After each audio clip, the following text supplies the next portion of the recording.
नमोस्तु नमोस्तु नमोस्तु महाराज जी। आज सुबह समय का अभाव होने के कारण गुरु पूर्णिमा के ऊपर महाराज जी उनके प्रति आस्था, श्रद्धा, समर्पण और उनके उपकारों के बारे में कैसे, क्या आप थोड़ा सा उसको डिटेल। बहुत अच्छा प्रश्न है, प्रश्न की अनुमोदना होगी। आज गुरु पूर्णिमा है और इस अवसर्पणी काल के प्रथम गुरु भगवान वृषभ देव हैं। इस गुरु पूर्णिमा में वैसे तो इसका प्रचलन बुद्ध पूर्णिमा और व्यास पूर्णिमा के रूप में बहुत ज़्यादा होता है, क्योंकि बुद्ध का जन्म और व्यास जी का जन्म आज के दिन ही मानते हैं। इसलिए अन्य मतों में व्यास पूर्णिमा और बुद्ध पूर्णिमा मनाई जाती है, लेकिन हर पर्व का एक अपना अद्भुत महत्व होता है। तो वो जो महत्व है, हम वास्तव में देखें कि इस अवसर्पणी काल में प्रथम गुरु कौन, तो प्रथम गुरु वृषभ देव भगवान। वे वृषभ देव भगवान जिनको जैनों ने अपने शरीर में स्थापित किया। आज तो लोग चोटियां नहीं रखते, लेकिन पहले वृषभनाथ भगवान के प्रथम आदि गुरु की स्थापना शिखा चोटी रख करके होती थी, क्योंकि वो चोटी से मोक्ष गए और चोटी तक पहुंचा करके गए। तो जैन जो होते थे वे वृषभ देव की स्थापना चोटी में करते थे, क्योंकि चोटी तो वैसे सनातनी संप्रदाय में रखी जाती है, लेकिन जैनों के यहाँ जो चोटी का प्रचलन चला वो सिर्फ वृषभनाथ भगवान के कैलाश पर्वत को लेकर के चला। अवसर्पणी काल के प्रथम गुरु भगवान वृषभ देव महावीर भगवान के जीव को भी तीर्थंकर का बीज बोने वाले वो गुरु हैं। कितना परिवर्तन समय समय पर हुआ, आप देखिए इस बात को।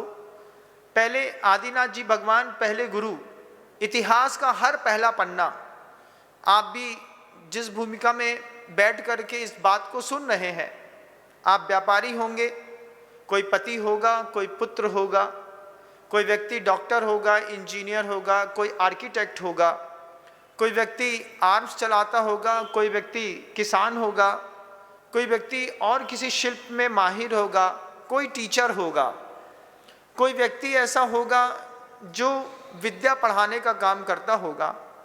आप किसी भी प्रोफेशन में हैं, उसका पहला गुरु है भगवान वृषभ देव। वे वृषभ देव जिन्होंने असी, मसी, कृषि, शिल्प, विद्या, वाणिज्य, इन सब का उपदेश देकर के इसमें इस सृष्टि पर गुरु शिष्य परंपरा की शुरुआत करी। ब्रह्म ज्ञान भी उन्हीं ने दिया, उन्हीं ने बताया कि पति कैसा होता है, उन्हीं ने बताया कि एक पुत्र के क्या कर्तव्य होते हैं, शिष्य कैसा होता है, उन्हीं ने बताया कि एक साधु होगा तो कैसा बनेगा। इस दुनिया के प्रथम मुनि कोई बने तो वो भी भगवान वृषभ देव बने, जिनसे गुरु शिष्य की परंपरा चली। फिर अवसर्पणी काल था। इस अवसर्पणी काल में धीरे धीरे धीरे धीरे घटित होते होते ऐसी कई गुरु शिष्य की परंपराएं हमारे और आपकी आंखों के सामने आपको दिखाई देगी। वे भगवान वृषभ देव के बाद अजितनाथ भगवान से लेकर के और तीर्थंकर वर्धमान स्वामी तक कई तीर्थंकरों ने, 24 तीर्थंकरों ने आकर के इस अवसर्पणी काल को समृद्ध किया। इसमें समय समय पर उपदेश दिए, धर्म की प्रभावना करी, जिनके माध्यम से कई साधुओं ने निर्वाण की प्राप्ति करी। वर्धमान स्वामी जब इस धरती पर आए तब तक धरती का माहौल इतना बदल गया था कि आचार्य वीरसेन स्वामी ने लिखा कि वर्धमान स्वामी के जितने शिष्य थे वे सारे के सारे शिष्य जड़ और वक्र बुद्धि के थे। अब जड़ बुद्धि और वक्र बुद्धि, वक्र का मतलब कुटिलता और जड़ का मतलब मूर्ख, बहुत बार समझाने पर समझने वाले और कुटिल व्यक्ति थे वर्धमान स्वामी के शिष्य। एक जोड़ा दिखाई देता है गौतम गणधर का और वर्धमान स्वामी का गुरु शिष्य परंपरा का, जिसमें आप जान करके आश्चर्य करेंगे कि गौतम स्वामी एकम के दिन, श्रावण शुक्ला एकम के दिन, मतलब कल, भगवान महावीर के समोशरण में पहुंचे। और जैसे ही पहुंच करके उन्होंने वहीं पर जयति भगवान हेमाम्भोज प्रचार विजम्बृता ऐसा पढ़ते हुए समोशरण में प्रवेश किया और प्रवेश करके वहीं पर वर्धमान स्वामी के सामने अपने मिथ्यात्व का त्याग करके सम्यक्त्व को ग्रहण किया, वहीं दीक्षा ली। वहीं पर उनको 63 रिद्धियां एक साथ उत्पन्न हुई और वर्धमान स्वामी और गौतम गणधर के बीच में ये गुरु शिष्य का संवाद एकम के दिन हुआ बंधुओं, पूर्णिमा के दिन नहीं हुआ, कल हुआ। और अंतर मुहूर्त के बाद वर्धमान स्वामी की देशना गौतम गणधर को निमित्त बना करके खिरने लगी। जो 66 दिन तक बाधित थी, केवल ज्ञान होने के बाद भी जो वर्धमान स्वामी कुछ बोल नहीं रहे थे, क्योंकि अच्छे शिष्य की तलाश है, एक कोई शिष्य मिले जिस शिष्य के माध्यम से, देखो माध्यम की कितनी कीमत है, शिष्य के माध्यम से आगम को सृष्टि में दूसरों तक पहुंचाएंगे। शिष्य चाहिए। शिष्य और गुरु एक ही होते हैं। गुरु शिष्य होता है और शिष्य ही आगे चल के गुरु बनता है। तो ये पहला गुरु शिष्य का जोड़ा इस पंचम काल में शुरुआत में, चतुर्थ काल के अंत में आपको मिला। इसके बाद कई गुरु शिष्य के जोड़े मिले। एक और गुरु शिष्य का जोड़ा जो मुझे बार बार स्पंदित करता है, महाराज अपने शिष्य को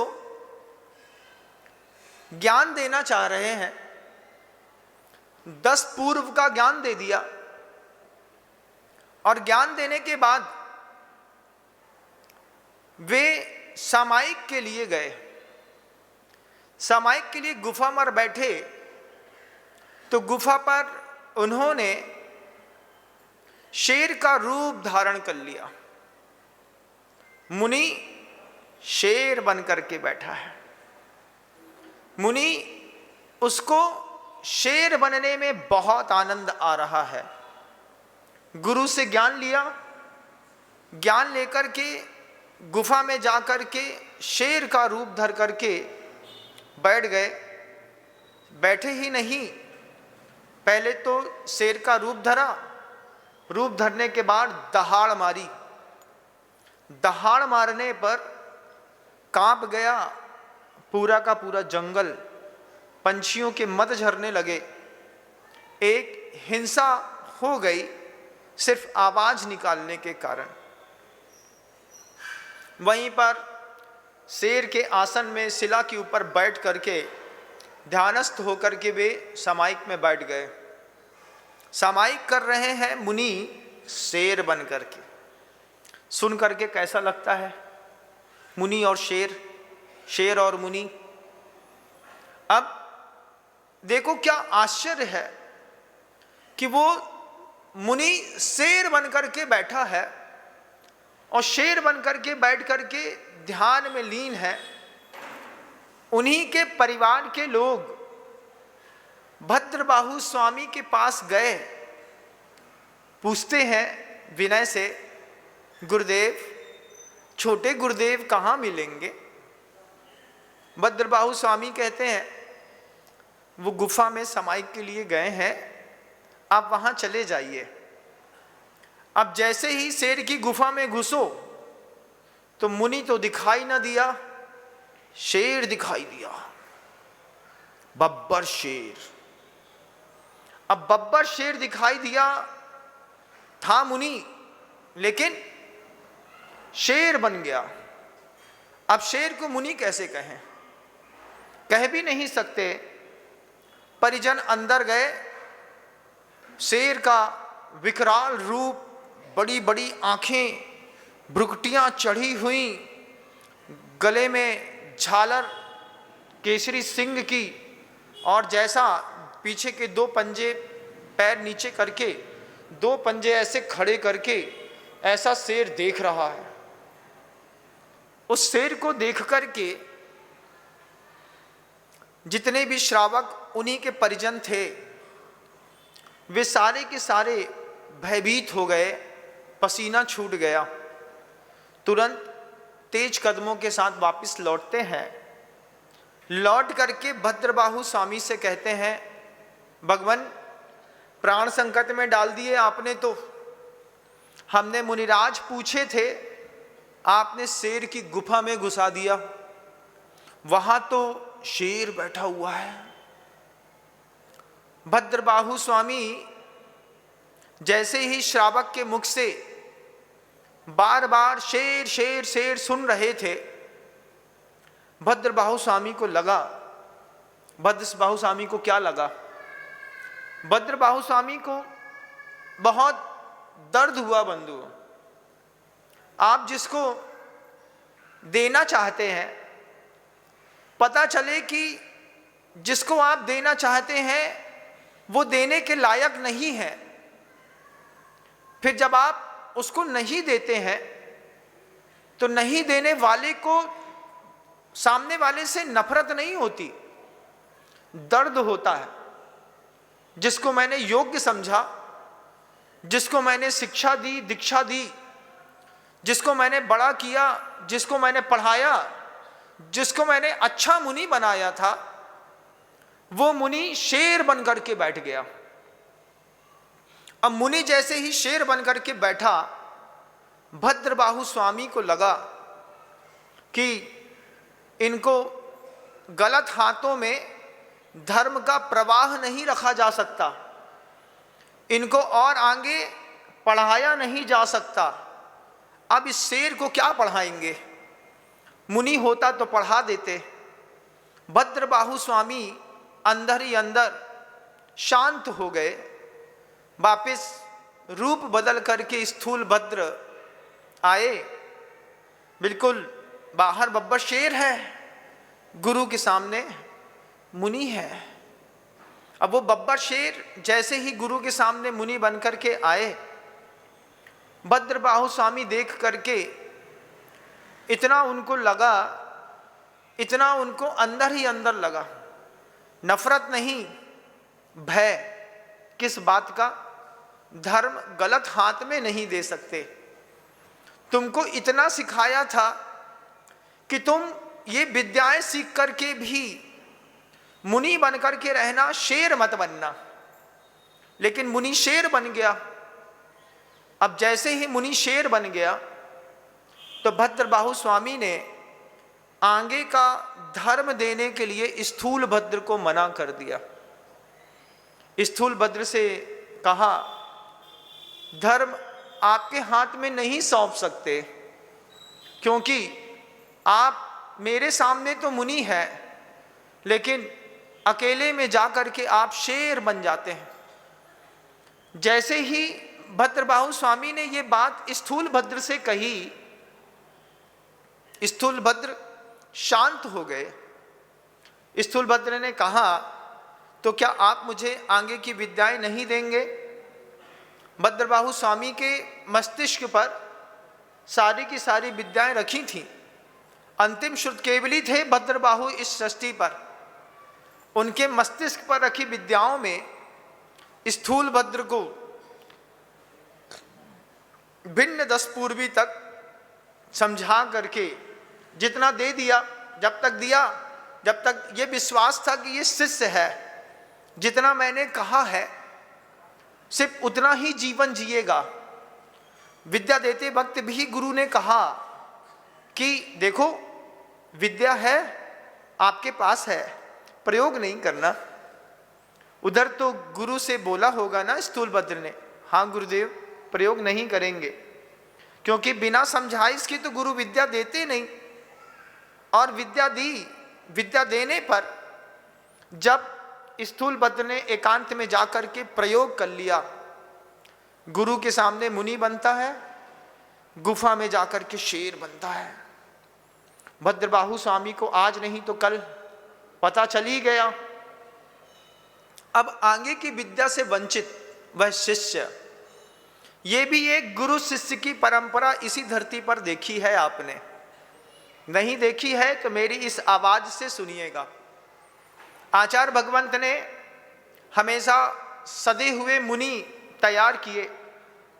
उन्होंने जितना वो अच्छा दे सकते थे बहुत अच्छा दिया, हम लोगों को सर्वोत्कृष्ट दिया। गुरु तो एक नंबर का है। हमारे आगम सागर जी महाराज बार बार कहते हैं, काल घटिया, काल घटिया, गुरु बढ़िया, निहाल हो गए। मुनिवर आगम सागर जी के मुख से जब पहली बार ये हाइको सुना था, हमने सोचा वास्तव में आगम सागर जी क्या गजब की बात कह रहे हैं। काल घटिया, वक्र बुद्धि वाला और जड़ बुद्धि वाला शिष्य पैदा हुआ और गुरु बिल्कुल निर्मल बुद्धि वाला पैदा हुआ। वे गुरु कभी किसी शिष्य से नफरत नहीं करते बंधु।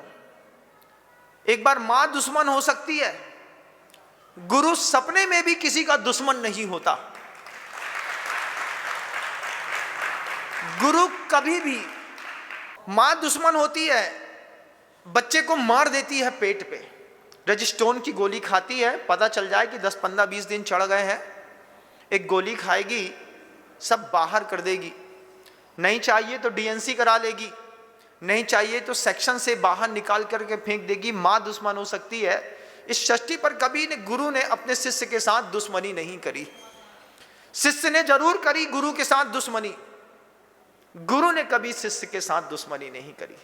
तब जाकर के गुरु पूर्णिमा का गुरु बन पाया। वो स्थूलभद्र जिन्होंने अपने गुरु की बात नहीं रखी।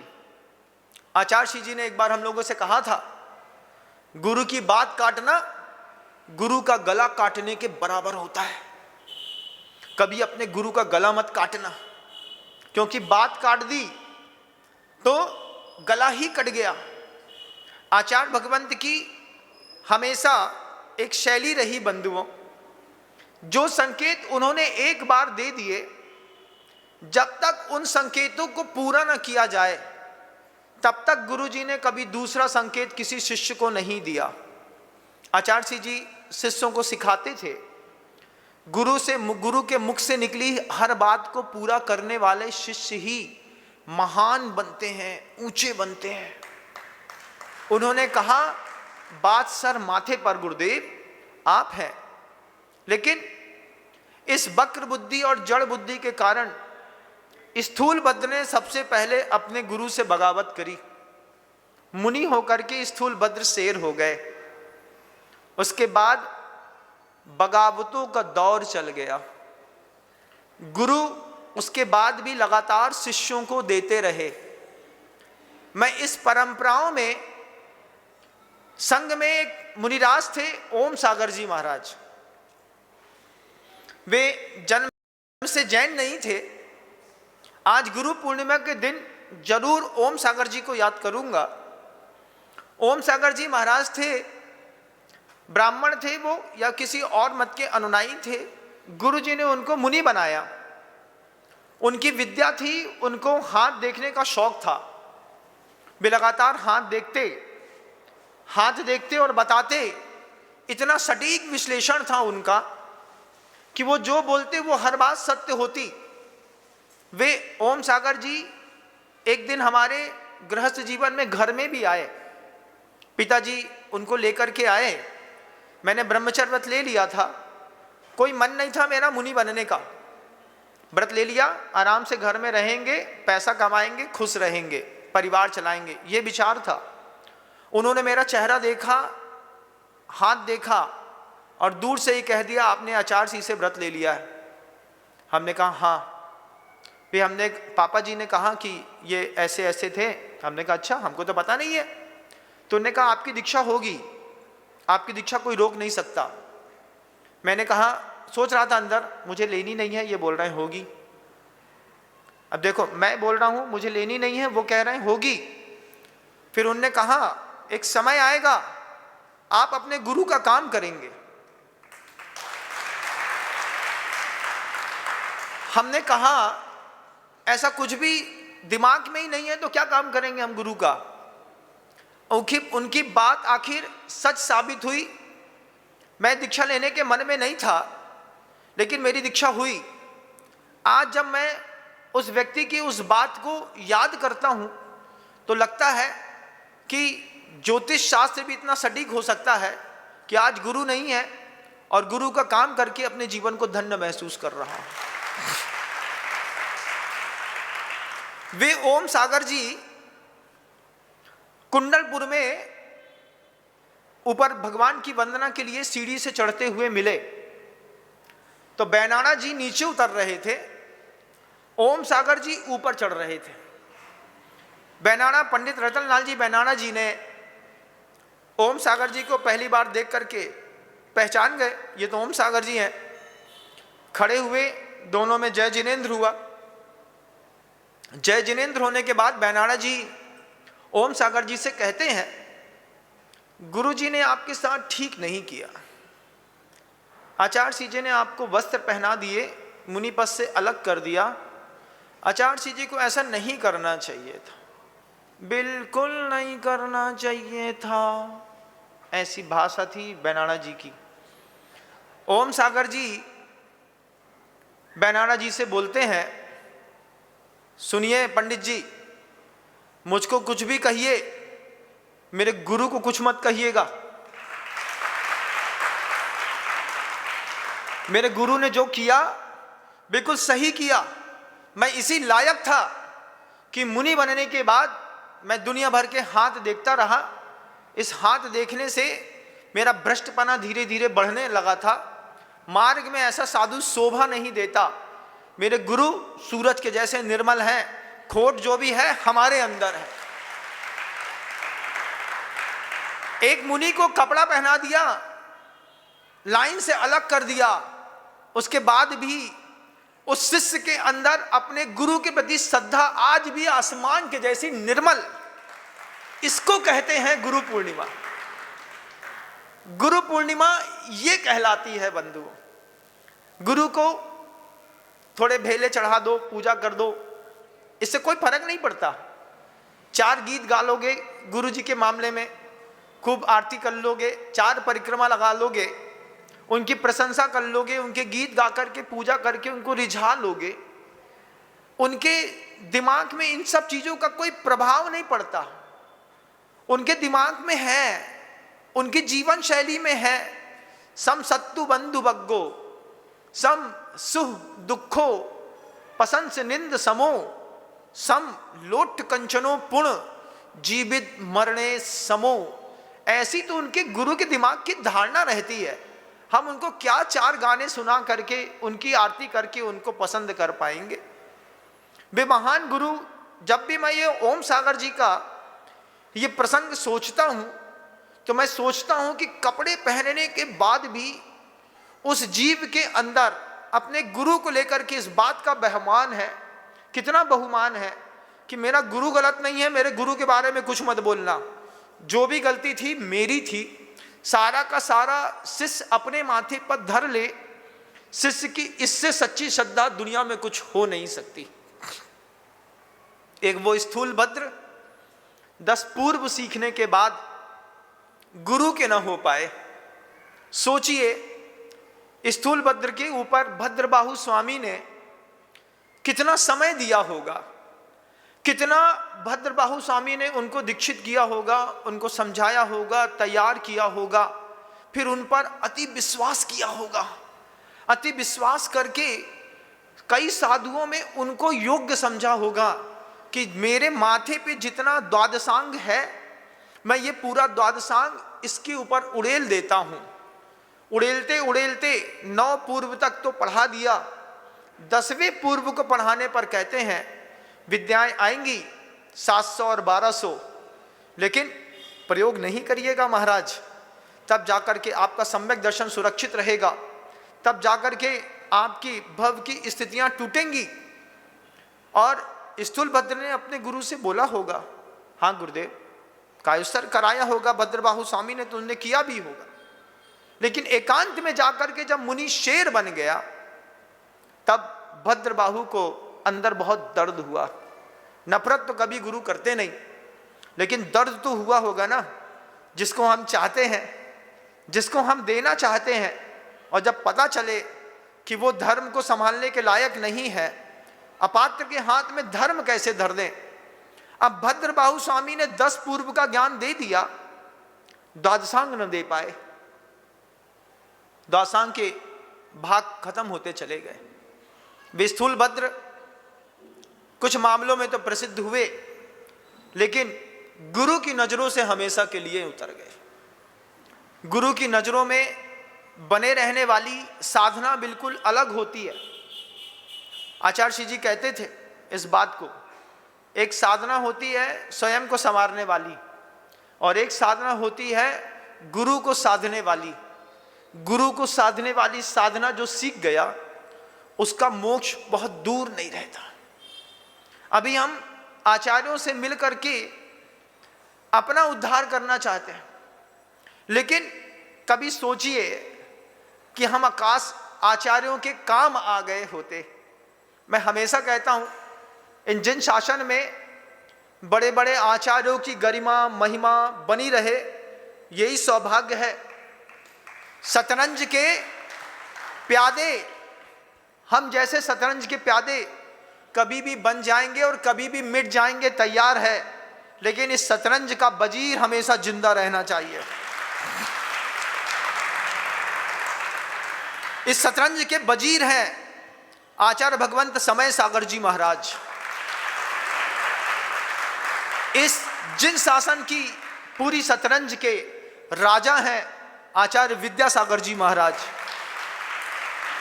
इन दो की रक्षा में, इन दो महान आचार्यों की सेवा में हम जैसे छोटे प्यादे एक क्या 1000 भी मिट जाएं तो जीवन हंसते हंसते। प्यादा क्या होता है गजब का जानते हो? प्याजा वजीर को भी चेक देने की ताकत रखता है। वो रानी भी मार सकता है, राजा भी मार सकता है, वजीर भी मार सकता है, हाथी घोड़ा प्यादा सब मार सकता है। प्यादे के अंदर इतनी ताकत होती है। चलता तो एक ही घर है, लेकिन ताकत रखता है वजीर को भी चेक देने की। आचार्य श्री जी ने 20 साल अपने पास रखा मुझे। मैं गुरुदेव को पीता रहा। 24 घंटे जब किसी गुरु को आप लगातार देखते हैं, तब आपकी श्रद्धा जो बनती है वो अभूतपूर्व होती है। सुबह शाम दिन रात अंदर बाहर 24 घंटे 20 साल लगातार गुरु जी को देखा। तब मैंने गुरु जी से कहा था, ये जीवन उस सिंहासन के चरणों में समर्पित है। ये सिंहासन में जो भी बैठेगा विनम्र सागर जीवन भर उसका गुलाम बन के रहेगा। इसको कहते हैं गुरु पूर्णिमा। ये गुरु पूर्णिमा स्थूल भद्र वाली मत मनाइएगा। शेर बनने की कोई जरूरत नहीं है, गुरु का पुत्र बनने की जरूरत है। जब गुरु और शिष्य के संबंध पिता और पुत्र के बन जाते हैं ना, तब जाकर के ये परंपरा प्रवाहमान होती है। पिता का इशारा समझता है बच्चा, आवाज समझता है, चाल समझता है, मुस्कुराहट से समझता है। हमेशा गुरु शिष्य के संबंध में नहीं जीना होता है।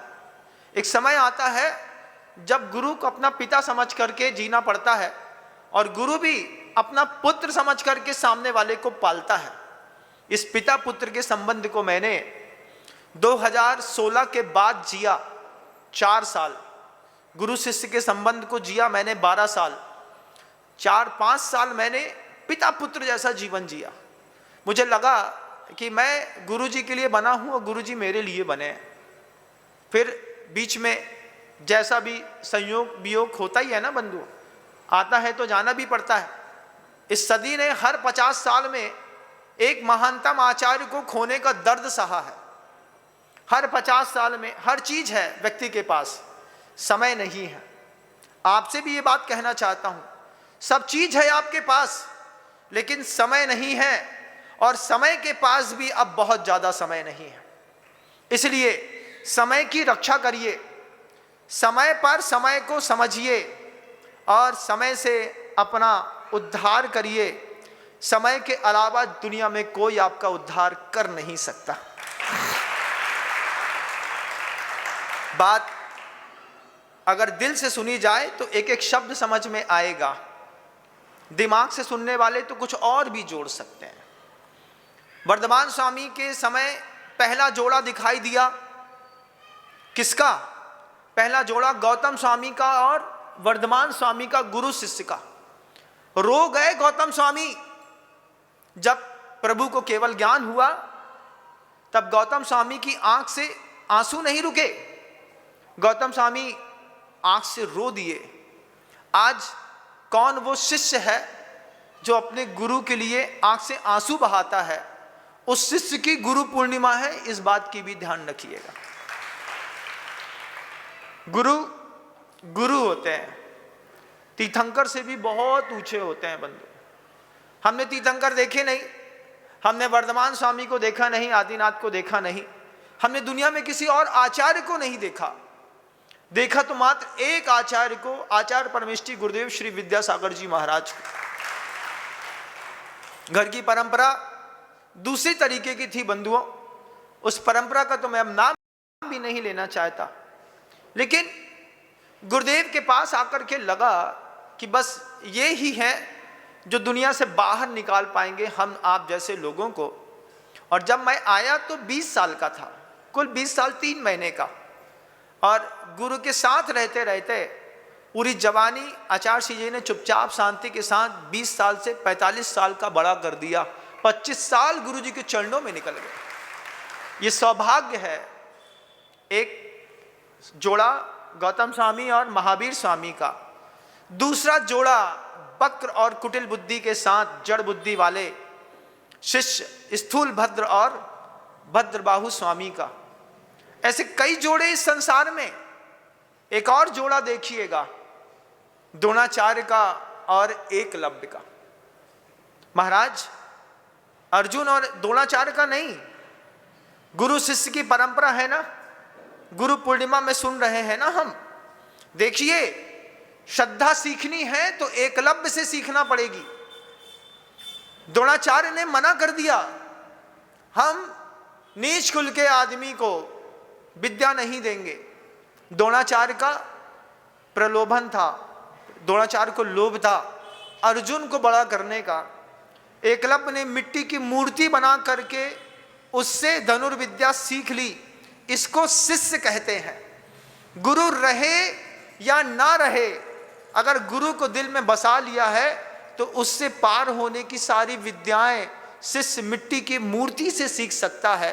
ये इतिहास में सर्वाधिक वैभव संपन्न जोड़ा है तो एकलव्य का और द्रोणाचार्य का। गुरु ने एक दिन शिष्य को देखा नहीं, शिष्य के मन के अंदर श्रद्धा है, मेरे गुरु द्रोणाचार्य हैं, इनसे ऊपर कोई दुनिया में धनुर्धर हो नहीं सकता। मिट्टी की मूर्ति बना करके उसके सामने धनुर्विद्या का पुरुषार्थ करना सीखा। अच्छा तीर लगता तो एकलव्य कहता, गुरुदेव आपकी कृपा से लग गया।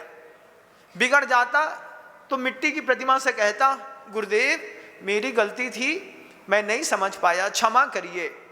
और उसमें स्वयं को दंड करता सीख गया। जब पहली बार बियाबान जंगल में द्रोणाचार्य और एकलव्य की मुलाकात हुई, कुत्ते के मुंह में 18 बाण मारे एकलव्य ने।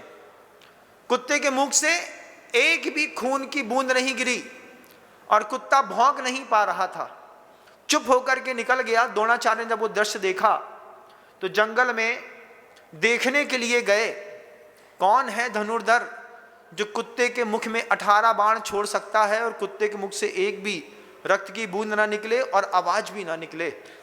एकलव्य मिल गए। एकलव्य मिले, पूछा आपकी गुरु कौन है?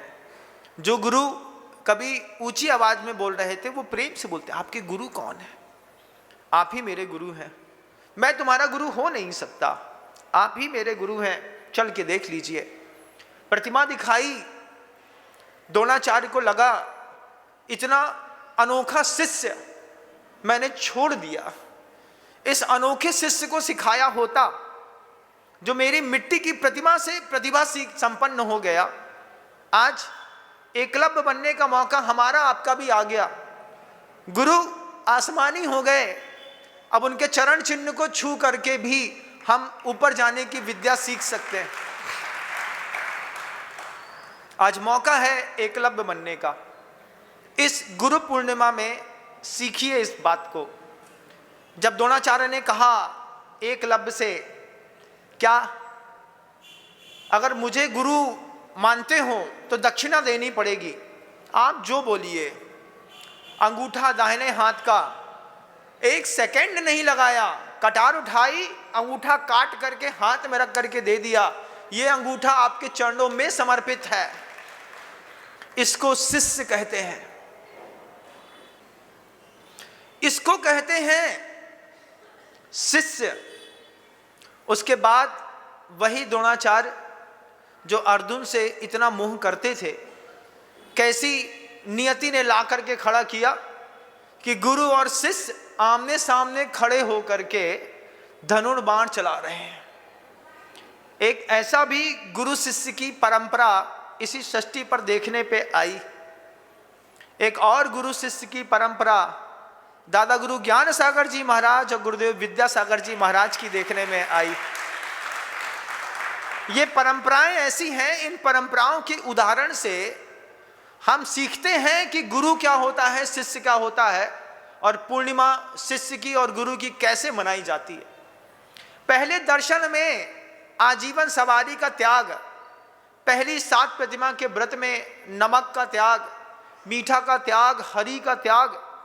गुरु हमसे जो चाहते हैं आप हमारा सब ले लीजिए, लेकिन अपना लीजिए, बस इतनी सी कृपा कीजिए।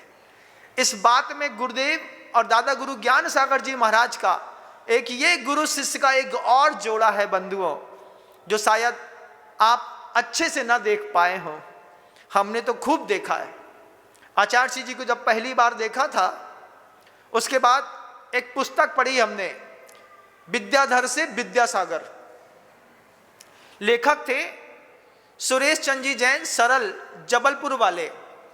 अगर आपने वो पुस्तक नहीं पढ़ी है तो आप वो पुस्तक पढ़िए, विद्याधर से विद्यासागर। आपको पता चलेगा कि लेखक ने हूबहू यथार्थ को पूरे साहित्य में उतारा। ऐसी गजब की पुस्तक लिखी।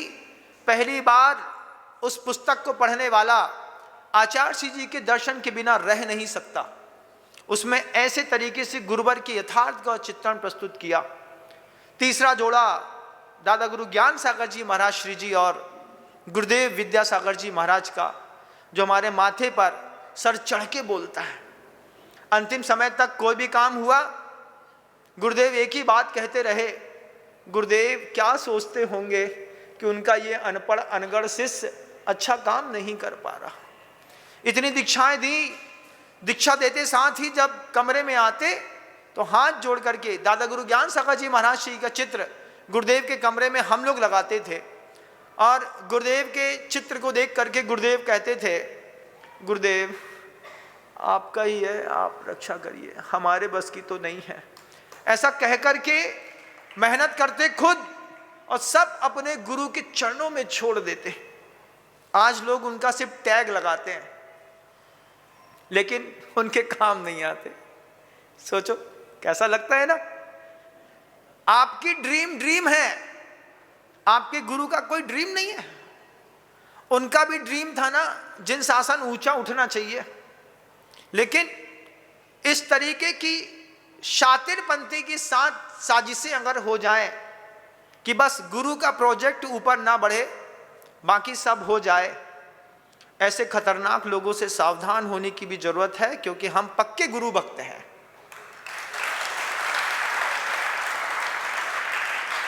पक्के गुरु भक्त हैं। मरने के बाद हमारी राख भी आचार्य विद्यासागर जी महाराज का नाम लेकर के हमको जिंदा रखेगी। हम जानते हैं इस बात को।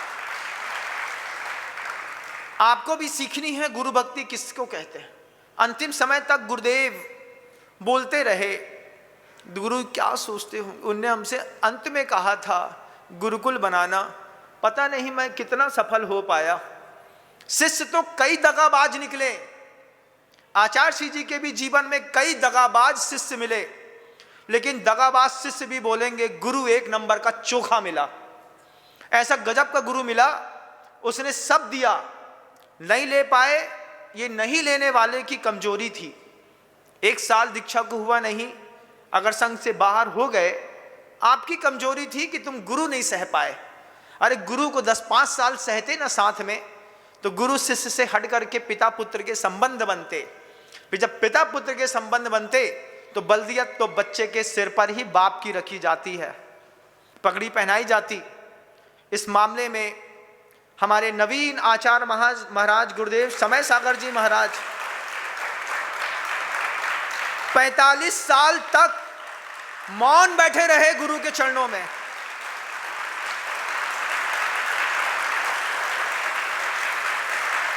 क्या होता है 45 साल? एक बार गुरुजी ने बोल दिया, एक प्रश्न पूछा था गुरुदेव समय सागर जी महाराज जी ने गुरुदेव से, उसके उत्तर में एक बार गुरुजी ने बोल दिया, तो सुना करो, थोड़ा सुनने से अपने आप समझ में आता है, पूछना की जरूरत नहीं है। एक बार धीरे से बोला था, उसके बाद मेरे देखते देखते 20 साल निकल गए, एक प्रश्न नहीं पूछा। हमने पूछा कब से प्रश्न नहीं पूछा? बोले एक बार बस पूछा था, उसके बाद अपने गुरु से हमने कभी कुछ नहीं पूछा। आज वो आगम को जानने वाले ऐसे प्रकांड विद्वान हैं, दुनिया से कहीं भी किसी भी तरीके से आगम की कोई बात पूछिएगा, लोग थोड़ा बहुत गुगली फेंकेंगे, लेकिन उनकी बॉल सीधे स्टंप आउट करती है सामने वाले को। सोचता हूं 45 साल तक कोई शख्स समझदार होकर के कैसे मौन बैठ सकता है। 16 साल की उम्र में आना, जब बिल्कुल पतली मूछ थी यहां पे, तब आना और पूरे सिर के बाल पकड़ के झड़ जाना, लेकिन मुंह से कुछ बोलना नहीं। अब आचार्य के पद पर ये नहीं बैठेंगे तो दुनिया में कौन बैठेगा?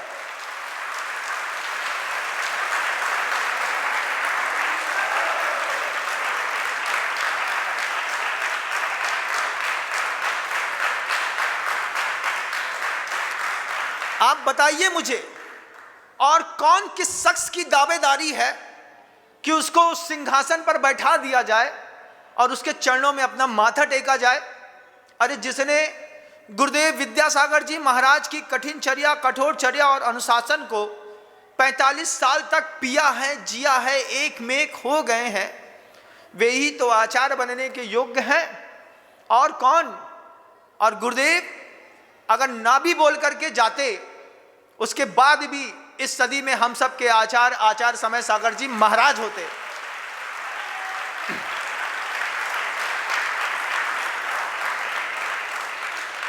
क्योंकि गुरु शिष्य की पूर्णिमा है। जिसने अपने गुरु को पूरा जी लिया हो, जिस गुरु को पूरा विश्वास हो, बस अब आप ही हैं जो आगे चलाएंगे। जब संभव सागर जी महाराज जी के हाथों से अपनी टेबल का प्रायश्चित ग्रंथ गुरुदेव ने समय सागर जी महाराज जी को पहुंचाया था, उसी वक्त ये तय हो गया था कि ये प्रायश्चित ग्रंथ आचार्य जी की टेबल में हमेशा रखा रहा, शिष्यों के ऊपर प्रायश्चित त्याग देने के लिए। एक समय आया, गुरु जी बोलते हैं संभव सागर जी से, संभव ये समय सागर जी को दे दो, उनके काम आएगा। जब उन्होंने रहते रहते प्रायश्चित ग्रंथ समय सागर जी महाराज जी के हाथ सौंप दिया, किसी और को कुछ देना होता तो उसकी फोटो कॉपी करा के उसके पास भी भेज देते, लेकिन नहीं, अपनी मूल गद्दी जो दादा गुरु ज्ञान सागर जी महाराज जी के हाथ से मिला प्रायश्चित ग्रंथ था, उन्होंने ट्रांसफर किया समय सागर जी महाराज जी के हाथों में। आगे वो ही इस पुस्तक के अधिकारी हैं। उसी वक्त तय कर दिया था गुरु जी ने कि अगले आने वाले आचार्य महाराज गुरुदेव समय सागर जी महाराज होंगे। इसको कहते हैं गुरु शिष्य का संबंध। सिर्फ शिष्य गुरु को डिवोटी है ऐसा नहीं, गुरु भी शिष्य को समर्पित हैं। अजूबे तरीके से, बिल्कुल अलग तरीके से जिंदगी जीते हैं, इसको गुरु कहते हैं। अभी जितने लोग ये गुरु पूर्णिमा मनाते हैं ना, बहुत दोयम दर्जे की है। बहुत हल्के दर्जे की। बैंड बजा लो, चाहे तुम फूल माला फिकवा लो, चाहे तुम बहुत हुआ हुआ कर लो, ताली बजवा लो, जयकारा गुरुदेव का लगा लो, गुरु पूर्णिमा नहीं होती। गुरु पूर्णिमा इन महापुरुषों की जीवनचर्या को देख करके सीखनी पड़ती है, फिर मनानी पड़ती है, जीवन में उतारनी पड़ती है। ऐसा थोड़ी गुरु हलवा है क्या, सबको पच जाएगा। लोहे का चना है, चबाने वाले को अपनी जिंदगी देनी पड़ती है गुरु के पीछे, तब जाकर के गुरु पूर्णिमा बनती है। गौतम स्वामी ने वर्धमान स्वामी को अपना जीवन दिया, वही जीवन गुरुदेव ने दादा गुरु ज्ञान सागर जी महाराज को दिया। आज वही बात गुरुदेव समय सागर जी महाराज गुरुदेव के चरणों के लिए कर रहे हैं। ये सच्ची गुरु पूर्णिमा, गुरु शिष्य के संबंध देखो तो कैसा होता है। ऐसा होता है गुरु शिष्य का संबंध। सिर्फ नाम का जयकारा लगाने वाले गुरु शिष्य के संबंध नहीं है बंधुओं। शिष्य में योग्यता है और उसमें ताकत है, उसके बाद भी गुरु के स्वप्नों और अरमानों के लिए अपनी ऊर्जा का प्रयोग नहीं कर रहा है, वो कैसा शिष्य हो सकता है? शिष्य वही होगा जो आचार्यों के जाने के बाद भी आचार्यों की उस परंपरा को पूरा करने में अपनी पूरी जान झोंक देगा, उसको शिष्य कहते हैं। सिर्फ ताली बजाने वाले को शिष्य नहीं कहते। शिष्य पूर्णिमा भी मनानी होगी। गुरु पूर्णिमा तो मना लेते हैं, शिष्य पूर्णिमा भी तो मनाओ। शिष्य पूर्णिमा का भी तो आनंद लो कि शिष्य पूर्णिमा भी होती है। आज हम सब के बीच में अगर आपके खून में सही में कुछ दम है, गर्माहट है, तो अपने शिष्य होने का सही प्रस्तुतिकरण करिए। आज डिजाइन किया है विद्या सागरोदय तीर्थ चंद्रगिरी डोंगरगढ़ आचार्य भगवंत का समाधि केंद्र। ऐसा डिजाइन किया है कि आने वाले 200 साल तक कोई भी व्यक्ति वहां जाएगा तो पहचान पाएगा कि आचार्य विद्यासागर जी महाराज ऐसे थे। उसमें आपकी कोई भागीदारी अभी तक हुई कि नहीं हुई? और अगर अभी तक आपकी भागीदारी नहीं हुई तो अभी शिष्य मत कहिएगा अपने आप को गुरुदेव का। इस बार एक मौका पूरी दुनिया के बीच में मैंने रखा है। इसमें गुरुदेव समय सागर जी महाराज जी का भी आशीर्वाद प्राप्त है। इस बार चातुर्मास के कलशों की स्थापना में आप अपने नगर में रहने वाले साधु का कलश ले या ना लें, लेकिन अगर आपने किसी को अपने दिल में गुरु माना है तो गुरुदेव के समाधि केंद्र पर प्रतिभा मंडल की ब्रह्मचारिणी बहनें 20 तारीख को आपके नाम का कलश आचार्य जी के समाधि केंद्र पर रखने जा रही हैं। इस बात को बहुत गौर से पूरी दुनिया को सुनना होगा। अभी तक हम उसका नाम विद्यायतन विद्यायतन बोलते थे, लेकिन उसका वास्तविक नाम गुरुदेव समय सागर जी महाराज ने विद्या सागरोदय तीर्थ कहा है। उस विद्या सागरोदय तीर्थ में आज आरिका आदर्शमती जी चातुर्मास रथ हैं। उनकी सन्निधि में बाल ब्रह्मचारिणी बहनों के हाथों से आप चाहें तो स्वयं भी जाकर के गुरु के समाधि केंद्र में जाइएगा 20 तारीख को रविवार के दिन, और वहां पर अपने हाथ से आचार्य जी के समाधि केंद्र में कलश की स्थापना करिएगा। वो कलश वहां स्थापित होगा, 4 महीने तक वह कलश वहां पर रखा रहेगा। भगवान की गुरु की वरगणाएं उससे वो भावित होता रहेगा। कितनी ब्रह्मचारिणी बहनें वहां पर बैठ करके समाइक करती हैं, बेला करती हैं, तेला करती हैं। फुल समय, पूरे समय वे कलश उनकी नजरों के सामने बने रहेंगे। 4 महीने तक वो कलश वहां पर रखे रहेंगे। उसके बाद दीपावली के निष्ठापन के बाद आप बहुमान के साथ अपना कलश लेने वहां पहुंचिए और उस कलश को लेकर के अपने जिंदगी के पन्ने पलटिए।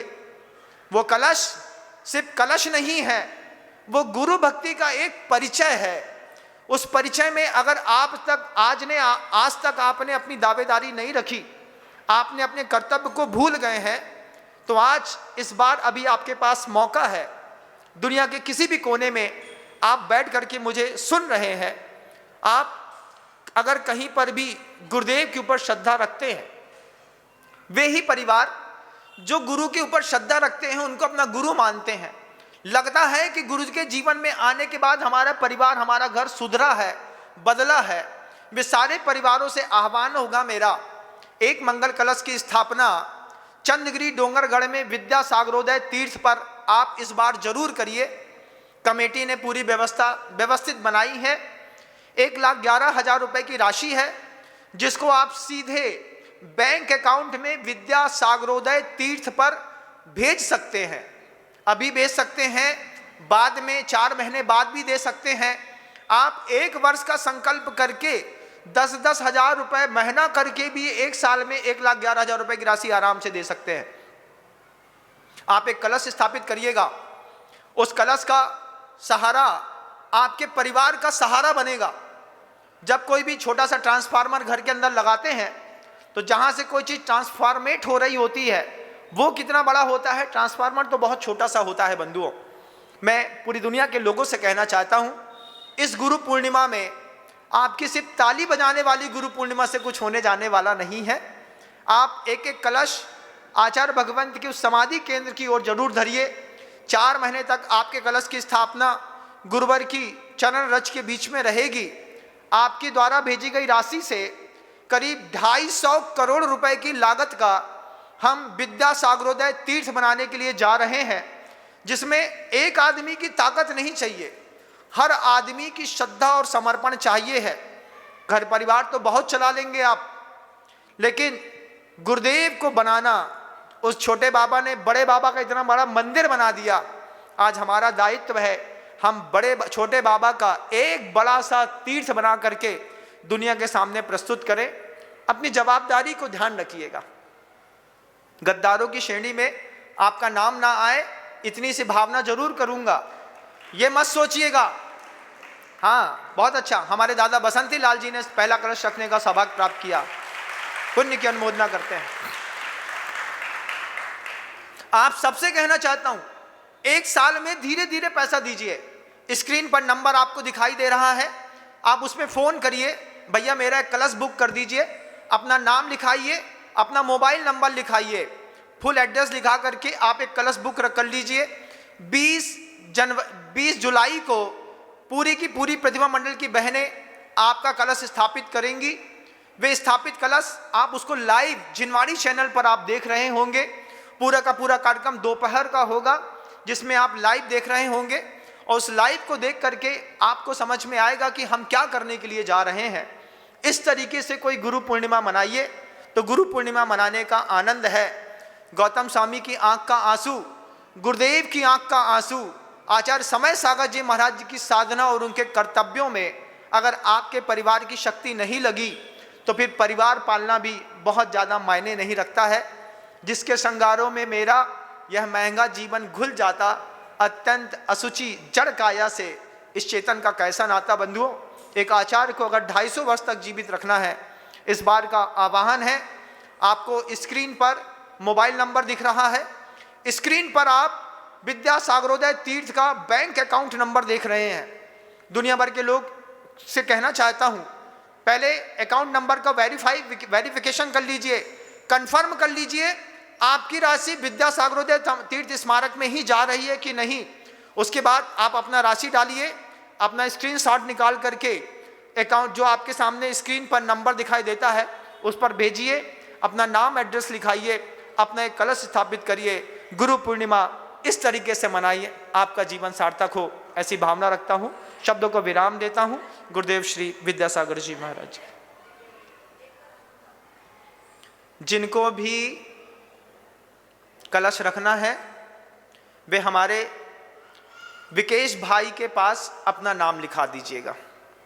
इस यहाँ पर विकेश जी और दीपक जी दोषी, ये 2 लोगों के पास आपकी भावना बनती हो कि चतुर्मास का कलश एक आपको चंद्रगिरी डोंगरगढ़ में रखना है। 1,11,000 रुपए की राशि है।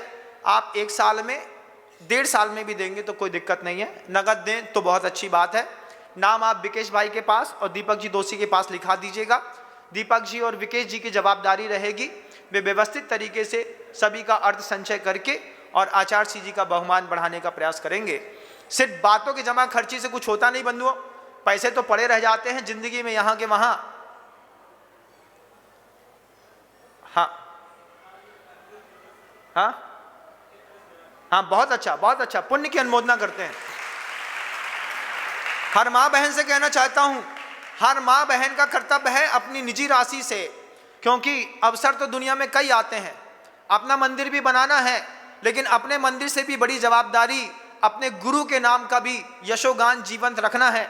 ये तो पूरा बागी दौरा माना जाता है एक संत और एक पंथ का, कि इस पूरे के पूरे बागी दौरा में आचार्य विद्यासागर जी महाराज रग रग में बसे हैं। आप सभी महानुभाव हमारे विकेश भाई के पास, दीपक दोषी के पास अपना नाम लिखा दीजिएगा। वे लोकल का जितना भी समर्पण है वे लिस्ट पूरी प्रॉपर बना लेंगे और वहां तक भेज देंगे। आपके कलश की स्थापना व्यवस्थित होगी। अगर आप लेने नहीं जा पाएंगे तो घर तक आपके कलश लाने की जवाबदारी भी विकेश भाई की रहेगी। वे विकेश भाई चातुर्मास के बाद आपके घरों में खुद वहां से कलश ला करके आपके घरों में देंगे। आपको कोई विकल्प नहीं होगा, आप ऐसी व्यवस्था बना सकते हैं। नाम उनके पास लिखाएंगे, अच्छा लगेगा। शब्दों को विराम देते हैं। गुरुदेव श्री विद्यासागर जी महाराज की जय। आप सबकी गुरु पूर्णिमा हमारे विचारों की गुरु पूर्णिमा के जैसे बने, ऐसी भावना रखता हूं।